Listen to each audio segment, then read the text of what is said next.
Hello, hello, hello. Um, so I thought about streaming this, but I was like, actually, I don't want to like accidentally show anything bad, not bad. I don't want to say doxing either because not really doxing, but like, I don't want people to harass this person. Um, as stupid as this is.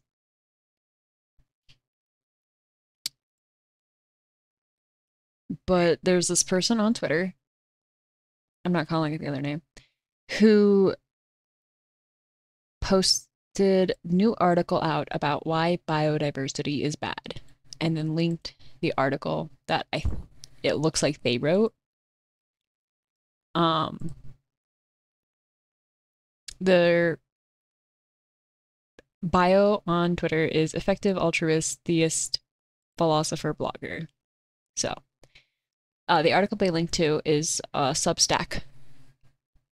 Um and it's gonna look weird on here.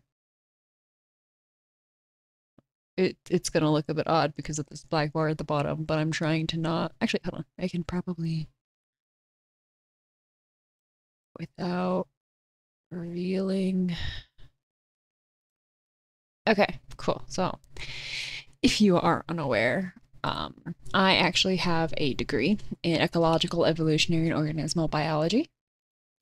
So basically, what that is, it's just a fancy way of saying I have a general biology degree with a focus on ecology, evolution, and animals as like a whole. Well, animals and plants, and fungi and all that. Animals are my more, I guess, forte. I'm terrible with plants, and fungi are freaks. So anyway, so I figured I would give this a blind read in case it's funny, in case there's something very interesting here. Because I recently had a TikTok blow up of me making fun of people on the internet, and honestly, I got some comments saying, "Hey, do more." Um, so that's what I'm here to do. I'm here to do more. All right, so the total amount of suffering per year in the natural world is beyond all decent contemplation. During the minute it takes me to compose this sentence, thousands of animals are being eaten alive, others are running for their lives, whimpering with fear, others are being slowly devoured from within by rasping parasites. Thousands of all kinds are dying of starvation, thirst, and disease. Richard Dawkins, River Out of Eden. I don't know what River Out of Eden is. Hold on. Okay, so it's a book about Darwinian evolution. It's about a lot of, which is about biological evolution. Okay, I mean, this is like true. I've got nothing to say else about it. It's just true. Probably the most frustrating subject to argue with people about is veganism. I agree, but probably for different reasons. When you note that the conditions most animals endure on factory farms are indistinguishable from something out of the Saw movie and make the radical suggestion that it's wrong to torture others for slight personal pleasure. I cutting it already. I don't think having meat to eat would be considered a personal pleasure. Like it or not, um humans are omnivores. We can consist our diet primarily consists of plants, but we do need meat in order to survive. When you go vegan, typically you'll be taking in alternatives to for getting like proteins and such than what you would normally get from meat. And a lot of people have to go on supplements as well because a pure vegan diet is not a sustainable diet for everyone. It might be a sustainable diet for some people. It is not a sustainable diet for everyone.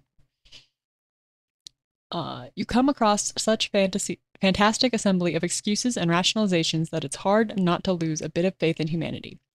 You come out thinking worse of people, and they either recognize that they're doing something evil and keep doing it, or seem utterly incapable of grasping very basic philosophical arguments.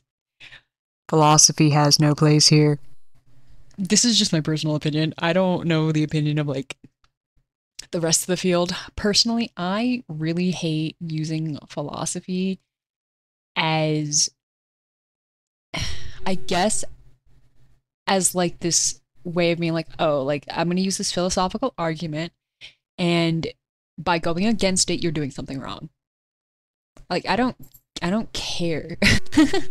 Like I'm not a philosopher. I do not really take a lot of philosophy classes. I would rather eat my own foot, actually. So I won't get too far into that, but continuing on. But after veganism, the next most frustrating subject to argue about is the inherent value of nature. There are lots of people who seem to think that humanity should leave nature untouched, even if interventions in nature could make things better for animals. They prioritize biodiversity and abundant animal populations, seemingly indifferent to the welfare of individual animals. Okay, so this is where it's going to be like very. I understand what this person is saying. That people don't care about individual animals in nature because leaving nature alone means animals have to die because they get eaten. But it isn't as simple as that, is it? It's not just they have to die because they have to feed something else. There is a limited amount of resources in circulation. And in order for some of these resources to get put back into the environment to then be used by something else, plants included, animals have to die. Allowing all animals to die from like old age isn't a reasonable solution. Also, you can't, taking this to the extreme, you cannot care about the welfare of all individual animals and expect to live in a world where all animals live to an old age and do not die being killed by other animals. Because there are animals that can only eat other animals. They can't eat anything else. So if you don't want them to eat other animals, you don't give a shit about their welfare. Anyway. Now, there are, of course, questions surrounding how and under what conditions we should intervene in nature. Glenn has recently made the case that climate change causes huge amounts of wildlife suffering by changing animal reproduction strategies in the long term towards giving birth to more offspring who will live shorter lives with more suffering. Well, I think this effect is likely outweighed by the reduction in wild animal suffering from humans reducing wild animal populations through environmental destruction. Glenn's view isn't completely unreasonable. Environmentalism itself isn't necessarily crazy. Because I know I not pre-read this, but I did see in a couple of the comments under the Twitter post. Actually, back it up. I didn't really read under the initial Twitter post. I found this because an account called Cringe Zoology Takes, retweeted it for obvious reasons. And the people in there were mentioned something that's later on in this article. So I'm not entirely sure how I'm supposed to interpret this. If this person is recognizes climate change and the effect that humans have had on animal suffering, but maybe if we continue, it'll tell me. What is crazy is the way most environmentalists seem to assess interventions. In my view, the way to determine whether impacting the environment is good or not is pretty simple. You look at the impact it has on conscious beings, both humans and other animals. I don't care intrinsically about biodiversity. I care about making lives better for individuals. Okay, so why did you tweet this saying... Hold on. New article about why biodiversity is bad. That's what you tweeted. And then posted this. Why biodiversity is bad. So what do you mean you don't necessarily care about it? You clearly do, because you've made the opinion that it's bad. It is thus individuals that matter. If species A has wretched lives and gets replaced by species B who have much better lives, I think that's an improvement. Okay, so you don't care about the welfare about species A then. That's what you're saying. You don't care about the individuals of species A. Because even if they are living wretched lives, they have to die for species B to move in. So I'm just confused on where this person draws the line. Like, oh, if you're suffering, it's okay for you to die, so that way someone who's not suffering comes in. I guess that's technically ending suffering, but it doesn't seem like you care about individuals. It seems like you care about individuals who are happy. And you don't care about individuals who are suffering. I'm just trying to understand the logic here. Continuing on, which I knew this meme was here somewhere, and like, what the fuck? For example, there's an organism called the New World screwworm that lays maggots in the flesh of their victims, causing almost incomprehensible amounts of agony as the maggots eat their way out from the inside. I'm going to regret this.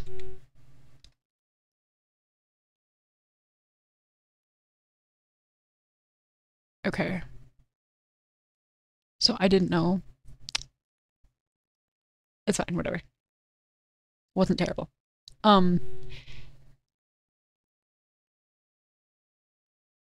Okay, no, this is why I looked this up, because these worms also tend to live pretty short lives of intense suffering. I know worm is not an actual biological term, but I straight up thought I was going to look up an image and it was going to be a roundworm. I have this thing against roundworms. Disgusting. I hate nematodes. And I'll say it with my full chest, I hate nematodes. They are worst. The worst beings on this planet. There are no animals that are inherently dirty except for roundworms. Anyway, moving on. Anyway, these are flies, not worms. I assume they mean the maggots though, but like, whatever. So when we got rid of the New World screwworm in North America, ridding the continent of a miserable animal that reproduces by torturing other animals, I think that was a great thing. It's possible it will turn out bad because of some weird ripple effects, but if things are as I've supposed, then it seems pretty great. In case you doubt my position, as you can see below, I've depicted it as the Chad and the alternate view as the crying angry person, so it's very likely true. I can appreciate a bit of tongue-in-cheek like humor like this. Maybe it's not tongue-in-cheek, maybe somebody's looking for a different word, but you did tweet this saying new article about why biodiversity is bad, and while we all understand that this is not a scientific article because you linked to a fucking Substack, are people supposed to take you seriously? Is this a satire article? That's all I'm asking. Lots of people don't share this view. Yeah, I don't know. Like, I don't know anything about the screwworm. I had to look it up. It's a fly. Flies typically are important when it comes to decomposing dead animals, which we need to happen so that way the woods aren't just piled with corpses, which is not just flies that do it, but I don't know if the specific fly does it either. Did not feel like reading any of that right now. Flies have their role in the ecosystem. Typically, they play a pretty important one. And while, yes, this method of reproduction seems gruesome, and I know this person's not going to like the answer, but that is just nature, baby. I don't know if you can say that the fly itself has a short, miserable life, because how do you measure misery in a fly? I don't know. I'm not sure how you would do that, to be honest. But from the maggot's perspective, it's not really a gruesome thing. like, from their end. It's gruesome for the animals, but like evolutionary speaking, that's not going to matter to the maggot as long as the maggot is able to reach adulthood. Let's continue reading. Lots of people don't share this view. They think we should not intervene in nature, even if intervening in nature would reduce suffering and increase well-being of animals in nature. They don't care about how much individual animals suffer so long as there's biodiversity, many different species, and a lush and productive environment. So I guess this is where we get into why they're saying that biodiversity is bad. But first I want to back up. Are we not going to acknowledge the screwworms suffering? Supposedly they're gone in North America, according to this article. How do you think that happened? Do you think a lot of them had to suffer and die for that to happen? Is their suffering less valid because they were causing another animal to suffer? Is that the argument? This has always struck me as an extremely strange view. Does it? Oh, wait. I was supposed to address the other part. Biodiversity is important. Without biodiversity and variation, the ecosystem would not function in a way that is beneficial to the most animals. As I mentioned earlier, there are animals, fungi, that decompose corpses.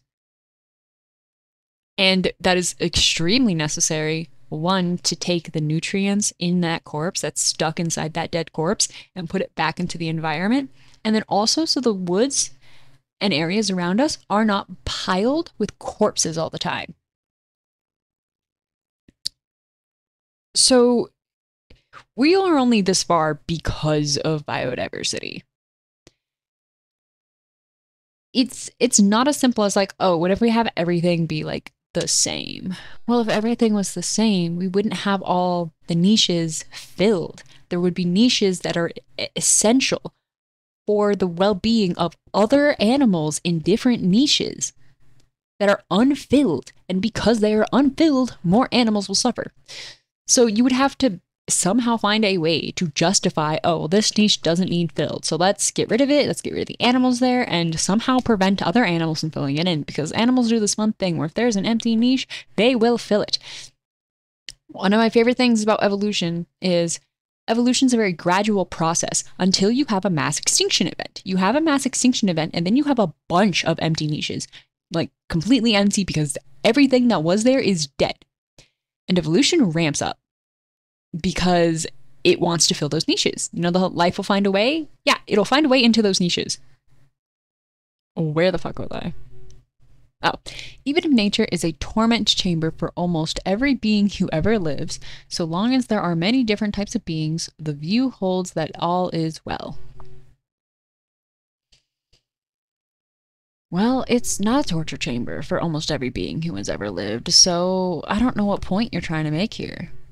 I can at least sort of understand holding that biodiversity is one value among many to be preserved, but it seems completely bizarre to think that it's the primary thing that matters about an ecosystem. If an ecosystem is functioning in the sense that the energy is efficiently flowing across tropic layers, but this situation is very bad for almost every conscious being, why would this be a good thing?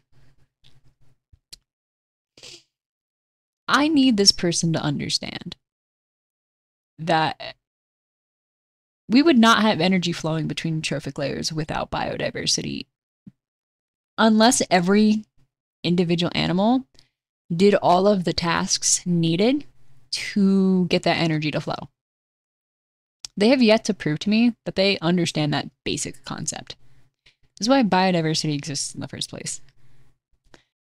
Why do we care about ecosystem health if it comes at the expense of almost everyone in the ecosystem? You keep saying this, but what ecosystem is like even an example of this, where everything is suffering, but it's still functioning? And even though everything is suffering, they're still all making it to sexual maturity and having babies. And therefore, nothing about them is being changed or forced to change to adapt to be not suffering. I'm trying to think of one that's like natural, because when it comes to like human intervention and what we have done to destroy the environment and cause animal suffering, we typically understand that that is a bad thing. And that if there's a way to reverse the damage that we've done, we should do that. Well, most of us agree that we should do that. Some of us are bought and paid for by big oil. Allegedly. I don't know, that's one of the things I have to say allegedly about. I can't think of one, like, maybe they'll give me examples later on. This would be like taking a measure of a societal health that doesn't include, even as a partial input, how well off the members of society are, but instead only cares about how diverse they are in their torment. Okay? Like, do you have an example? Or are you just like coming up with hypotheticals and expecting those to prove your argument for you? There are two somewhat different versions of this view. The first holds that what matters is ecosystem health and biodiversity, how robust the ecosystem is. The second holds that humans just shouldn't intervene in nature, that the ideal state of nature is one that we haven't influenced. I think these are both extremely crazy.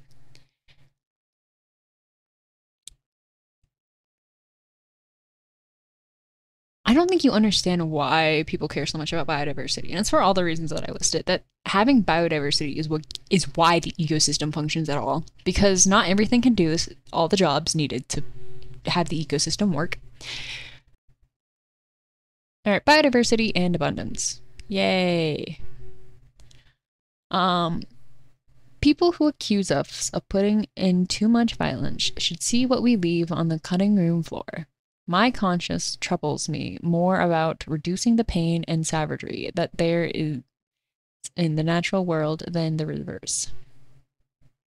I'm gonna read that again. People who accuse us of putting in too much violence should see what we leave on the cutting room floor. My conscience troubles me more about reducing the pain and savagery that there is in the natural world than the reverse.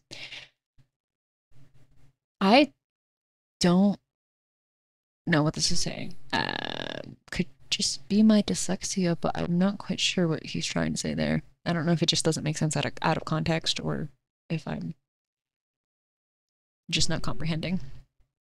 Probably the most common view about the environment holds that we should promote certain environmental features: biodiversity, energy abundance, and net primary productivity.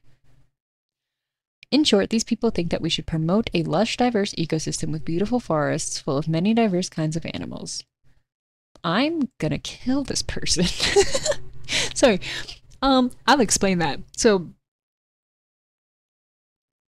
I don't know if this person is saying that as just like, oh, there are different kinds of animals, or if they're saying that like, oh yeah, kinds of animals, because kinds is a non-scientific term that religious people use instead of species to disprove evolution. I'm hoping that's not what this person is saying. But based on what they, like all the other stuff, if they came out and said, yeah, I don't think evolution works the way scientists say it does, I would not be surprised. Because they don't seem to understand why biodiversity exists, how that impacts the ecosystem.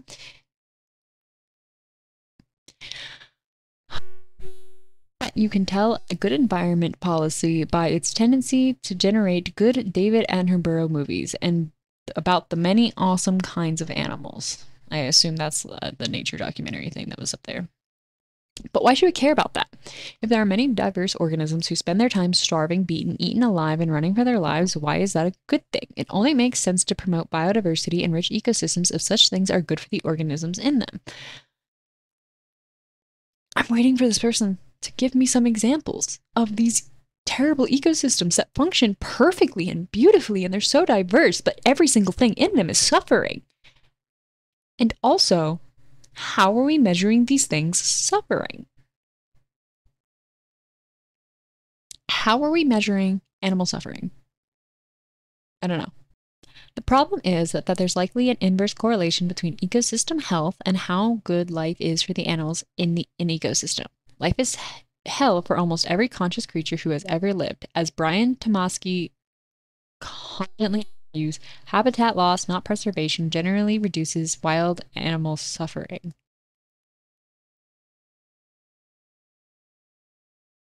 I'm gonna take a moment. Yeah, looking at this person, they doesn't mean anything to me.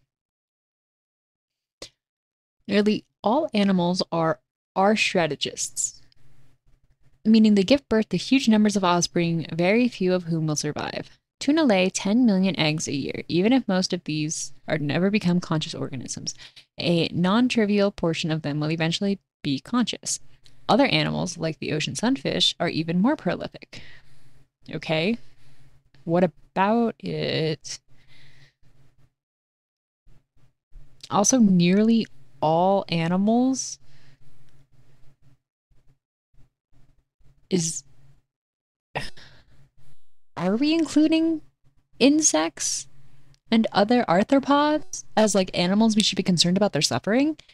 So why aren't we concerned about the fly? Organisms' populations can't just keep increasing indefinitely. Eventually, they will hit a limit. Thus, the equilibrium number of offspring who pass on their genes is 2. This means the overwhelming majority of creatures who have ever lived will not reproduce.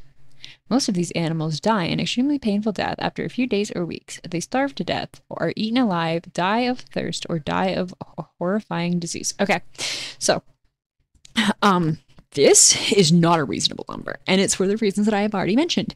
There are animals that can only survive by eating other animals. By our species producing as much as they do, knowing that some of them will not make it to adulthood or not make it to sexually reproduce, they are ensuring the survival of the animals that eat them.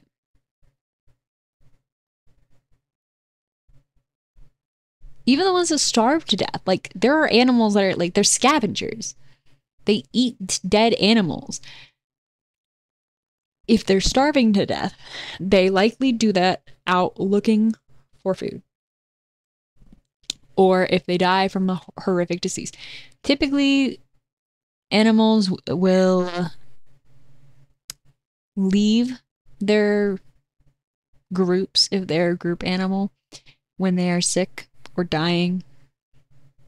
They'll go and hide, or they'll go off somewhere else, and yeah, they'll get eaten, and that's kind of the point. The sheer number of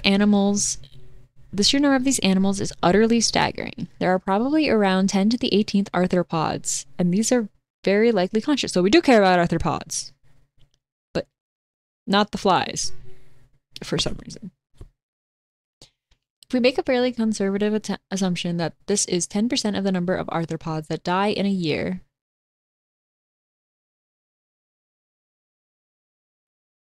what? And that means about 300 billion arthropods die each second.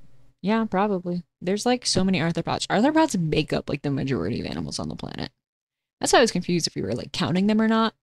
But maybe it's like good that the flies died because they were supposedly suffering. But again, how do we measure fly suffering? How do we know the flies were suffering? No sign. And so I know this isn't a scientific article at all because they have not backed up a single point that they've made. They've just made a bunch of points and not like actually given scientific evidence as to why they are true, how this was measured, etc., etc. This would not pass my college's capstone. Each human reduces insect life years by about 14 million annually. This means that if we assume insects live a week on average, then if you live 70 years, you'll reduce the number of insects who live by about 54 billion.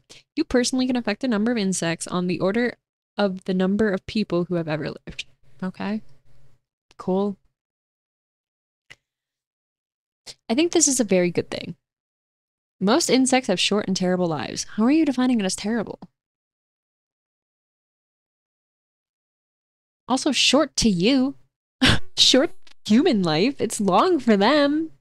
You know, time, relativity, mean anything to you, buddy? Reducing the number of insects that are born into a brief and hellish nightmare existence before being painfully killed is a very good thing. No, it's not. Sounds like, once again, he doesn't understand what insects do for the environment. Like, if all insects died, like, just, if you Thanos snapped all the insects out of existence, our environment would not continue functioning the way you think it will. This consideration has, in fact, made me think that charities saving human lives might be some of the highest impact charities. What does that mean? Oh, because people kill insects and insects are suffering. We somehow know this. Because they die after a year, less maybe. I don't know. I don't know how we're measuring suffering. Now, people often reply that we cannot know if these organisms really live bad lives. That's what I'm saying. Is it not anthropomorphizing to try and guess how good an animal's life is? It is. But my argument for animals having bad lives is not that they lack access to poetry and the finer things in life. It's that they are constantly exposed to sources of horrendous suffering, which cause them to suffer for the same reasons they cause us to suffer. We can be pretty damn confident that when an animal starves or drowns, this is unpleasant. Evolution would select for that, and their behavior seems to indicate that. Wait. We can be pretty damn confident that when an animal starves or drowns, this is unpleasant. Evolution would select for that, and their behavior seems to indicate that. Select for what? What is that? Suffering? What? Starving and drowning isn't the goal. Like, not that evolution has a goal, but like, the animal has to survive long enough to reproduce still. So not like the only thing evolution is selecting for is successful reproduction. Like overall. And there are specific traits that typically lead to successful reproduction, which is what ends up getting passed down because they're the ones who are able to reproduce. It's a very simple concept. I don't understand why people are like, oh, it's not real. It's so simple. So now the only question is, no, you didn't really answer my questions. The only question is living for a week and then being eaten alive or starving to death a life worth living? Obviously not. If a human baby lived for about a week and then was eaten alive, no one would... Relativity, my guy.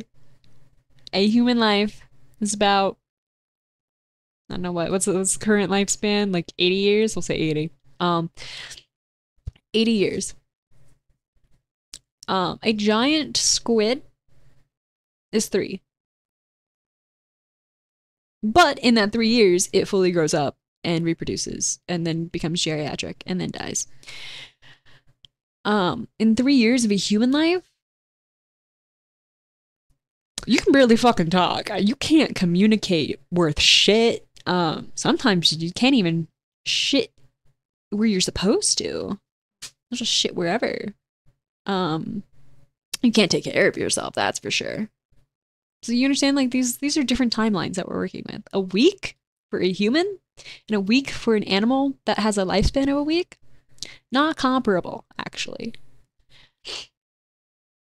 No one would think their happiness during that week could offset the harm of them being eaten alive. This is especially so if that week of existence is filled with hunger, thirst, and fleeing from predators. A week-old baby can't flee from predators at all. I don't know exactly how many months or years of happy life I'd have to be guaranteed to be willing to endure the experience of being eaten alive, but it sure as hell is more than a week.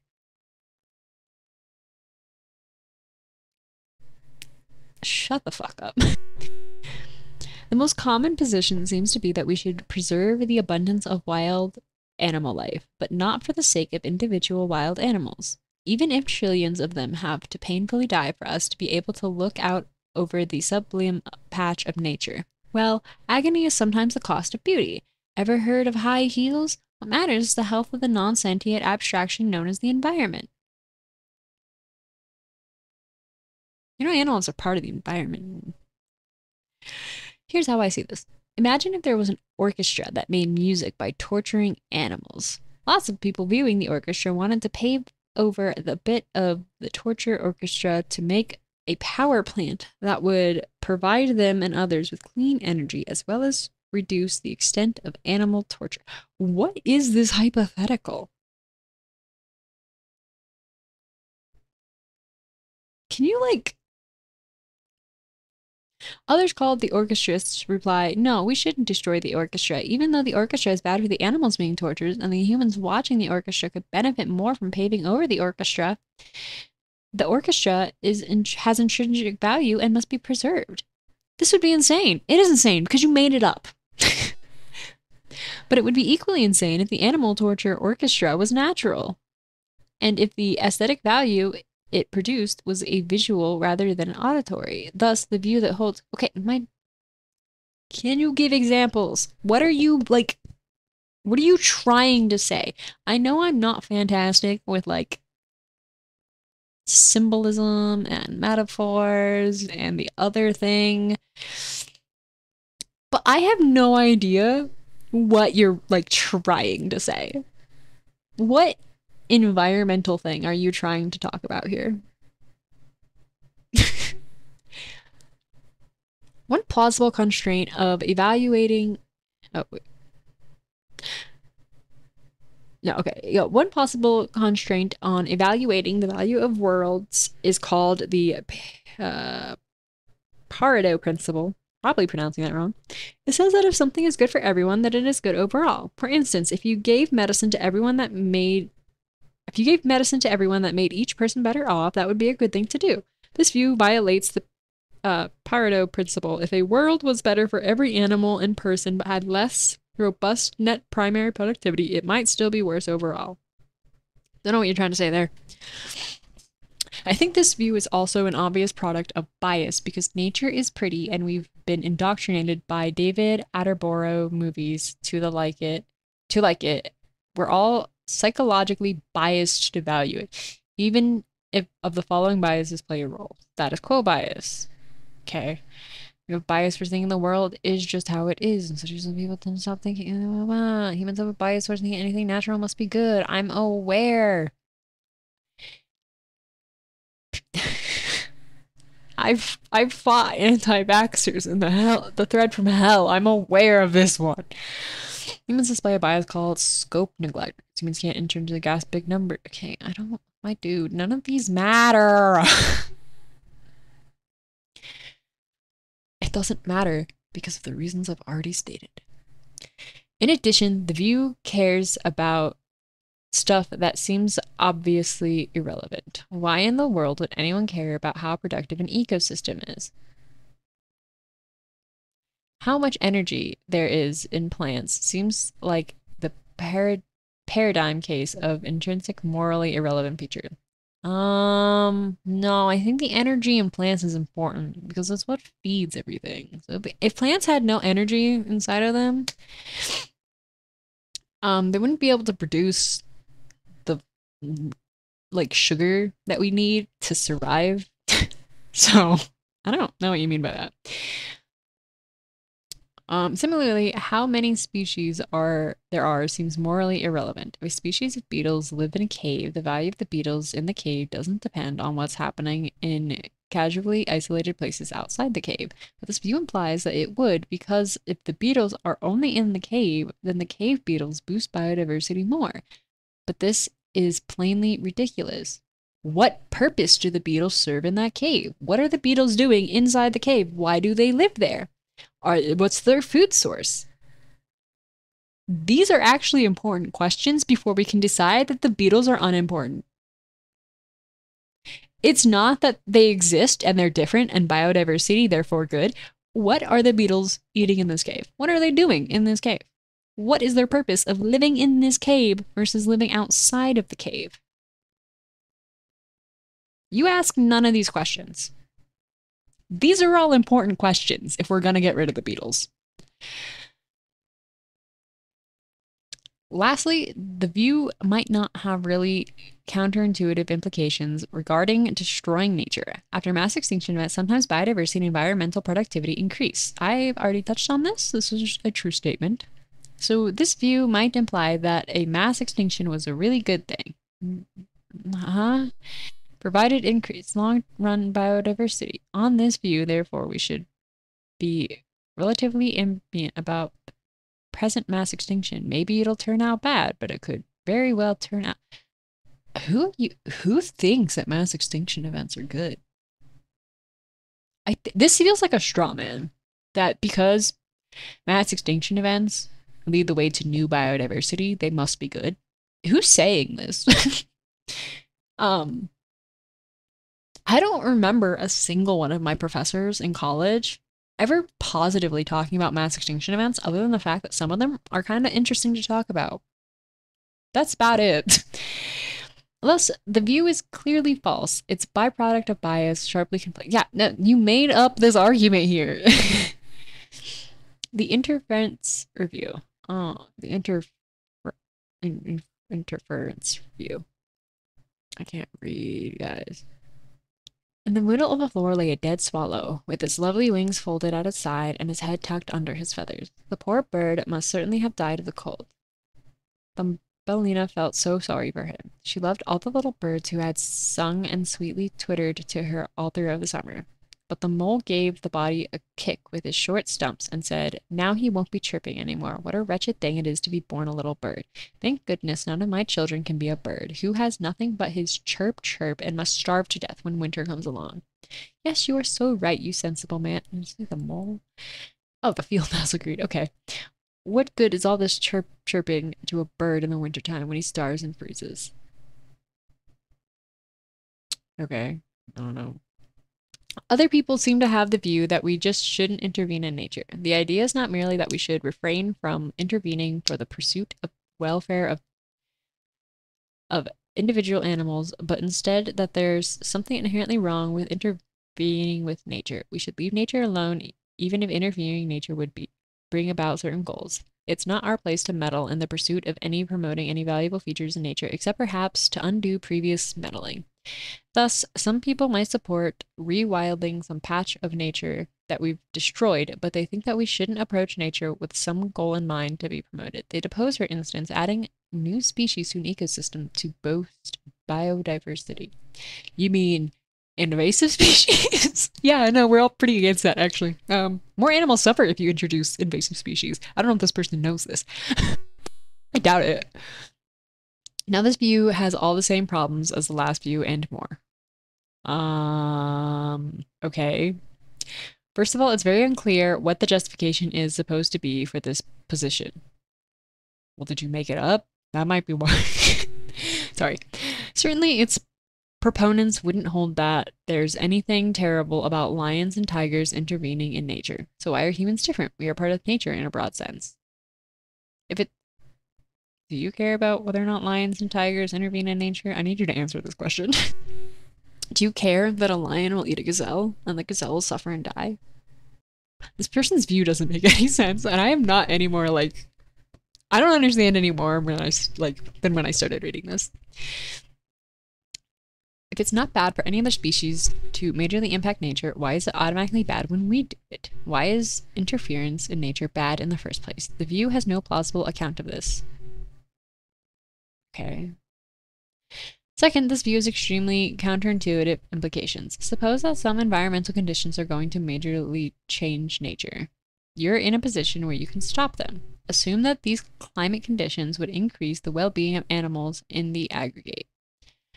On this view, in order to know whether to prevent those climate changes, you need to know if they were caused by humans. So, if, for instance, mild warming would occur that would make life easier for animals, note, I do not think this is actually a likely effect of global warming. Thank you for the disclaimer.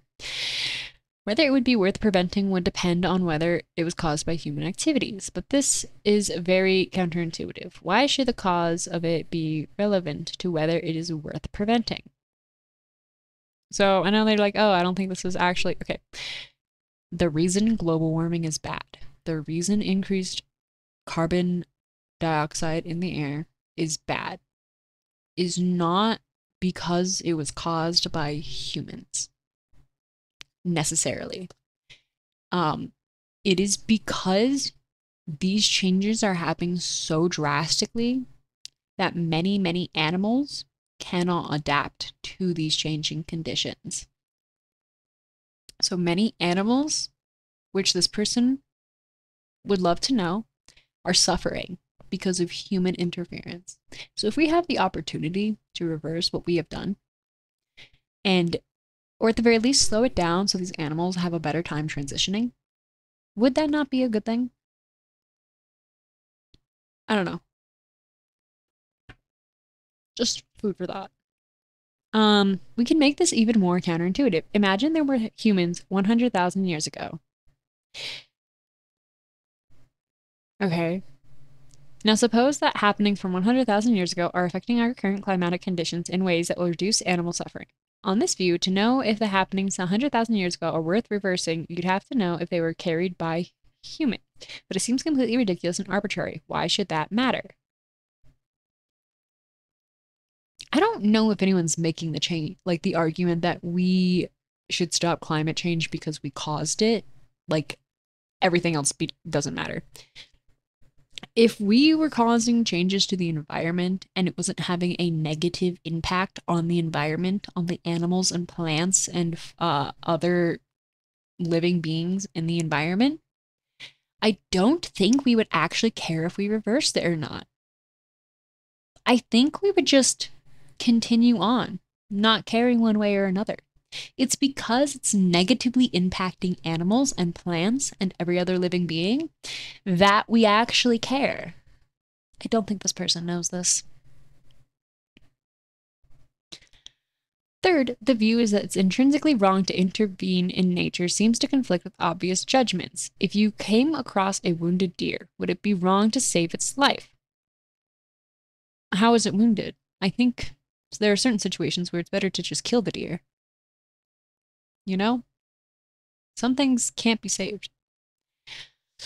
But saving it would, of course, interfere with nature. Similarly, if a lion is coming to attack a deer, I feel like you could have used a different word here. I don't know if there are African deer, but I feel like you could have just said gazelle. Unless you meant a deer in the woods being attacked by a lion. That would be interesting. I feel like that wouldn't be nature, though. I feel like that would be an escaped lion from the zoo. But maybe that's because I live in an area with lots of deer and no lions, because lions do not live in North America. If a lion is coming to attack a deer and you scare it off by firing your gun into the air, would it be wrong to fire it off? Of course not. Why? What are you deciding that by? Certainly, it would be weird to hold that it would be wrong to save the deer from the lion, but fine to heal the deer after it's attacked from the lion. I feel like no one would hold those two opinions, actually. I feel like they'd either be like yes or no, and they wouldn't be like, oh, you can't save the deer from the lion. But if the deer survives the lion attack, you can nurse it back to health. If it's okay to defend an animal from predation of starvation, why is it wrong to preemptively intervene to prevent predation and starvation? Okay, but now the lion's gonna starve. Why don't we care about the lion's well-being? Is it because it was going to eat the deer and therefore it's not like its suffering doesn't matter? See, nature is so complex that like saving the suffering of one animal can cause the suffering of another animal, even if that animal was going to be the initial cause of the first animal suffering. So how do you decide which one is like worth your time and energy to prevent the suffering of and which one isn't? So in this scenario, the deer is either going to get eaten or the lion is going to starve. How do you decide which one of these is worth, like which one of these suffering is worth preventing more? Since we're at the conclusion, I'm gonna say we're not getting an answer, and this person doesn't know what they're talking about. At any given moment, trillions of animals are crying out in pain. At least tens of billions, and perhaps even trillions, of animals die painfully every single second. Nearly every creature who ever lived had a short, hellish life. Preserving the natural mechanism that keeps bringing animals into existence only to kill them shortly thereafter isn't compassionate. Species do not have interests. The environment does not have interests. It is only individuals who have interests. For this core reason, our environmental policy should be focused on caring for the interest of the beings of nature rather than preserving some higher order feature of the environment like its biodiversity. Save it all for the end. Let me get through this.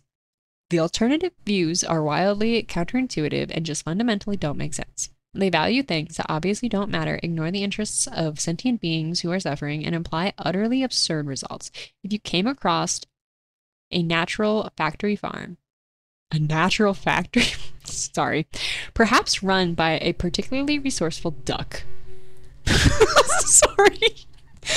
The fitting action would be burning it to the ground, even if the factory farm looked pretty, provided you ignore the blood and cries of terror, of course. That wouldn't merit its continued existence. For a similar reason, I think that we should seek to reduce the extent of nature and the horrifying suffering it causes. If we, in the future, have the ability to reduce or mostly eliminate natural suffering, we should not hesitate to do so. So one, there were some things in the comment section that did not happen in this article, so I'm not quite sure where those came from. My bad. Two, there are so many things about this that like scream that this person is just the type of vegan that you don't want to be friends with, you know? That they're not a vegan just because, you know, they care about animals, they don't really want to eat them, but like it's whatever. This is the type of vegan that will literally tell you you do not give a shit about animals or nature or the environment if you are not vegan, despite the fact that you actively work toward benefiting the environment and conservation efforts and actually have animals that you love. Because if you're not vegan, clearly you don't care about animals. But this person doesn't care about animals. We know this because they would rather save a deer than allow a lion to eat and not starve to death. They care about the starvation of animals in the fact that, like, oh, well, if these animals always starve to death, why don't we just get rid of them? Well, but then because another animal's going to starve to death. They don't understand. I'll make a list of things this person doesn't understand. They don't understand what biodiversity is, first of all. They don't understand how ecosystems work. They don't understand the food chain or food web. They don't understand how predation works. They don't understand what our species are. I'm going to be honest. It sounds like they just looked up a definition and understood, like, vaguely, oh, well, they have a bunch of babies and most of them don't survive, so therefore that must be bad. No, not necessarily. Because, like I said, they don't understand the food chain. They would be fine with trillions of insects dying, despite the negative impact that that will have on every other animal. Because, well, they live short lives. That's another thing this person doesn't understand. They don't understand lives, like life expectancy of animals, and how those are not comparable to, like, the same timeline in human. So, if an animal lives to be a week old, I don't know what's the example that they used. Do they not use an animal as an example? This is another thing that's the problem here, is they don't use any real life examples. The real life examples that they use do not help their point. They don't back up their point that they are making. They're just random facts that they threw into this article, probably hoping that no one would notice that they don't actually support their argument. If some kind of insect... Here, hold on. Make this easy. Fruit fly. I wish I could spell. Oh, sorry. Fruit fly lifespan. 40 to 50 days. That's like what? 2 months? A fruit fly lives for about 2 months. In that 2 months, it goes from embryo to larvae, blah, blah, blah, pupa, adult. In a couple days. So it's an adult for most of its lifetime. Like people. It lives for 50 days. It doesn't matter that 50 days for a human baby would be an unacceptable amount of time for that baby to be alive, because especially like if it was suffering from something or was just randomly killed, because that's a baby. That'd be if the fruit fly was still Just click on this. Still like in this stage probably. So that's no, sorry. This stage right here. Is my mouse not showing up? That's my bad, guys. Anyway, the first instar larva. That is what the comparison is. So that's 1 day for a fruit fly, 50 days for a human baby. They're in the same stage of life. Time is relative, as I've said multiple times. So a human only living for a couple months, like for us, that is like a completely different thing mentally than it would be for a fruit fly. But one of the other things that they do, they're like, oh, am I anthropomorphizing animals? Yeah. And they're saying it because, oh, they're exposed to horrendous suffering. And they're suffering for the same reasons that cause us to suffer. Okay. But whether or not, like,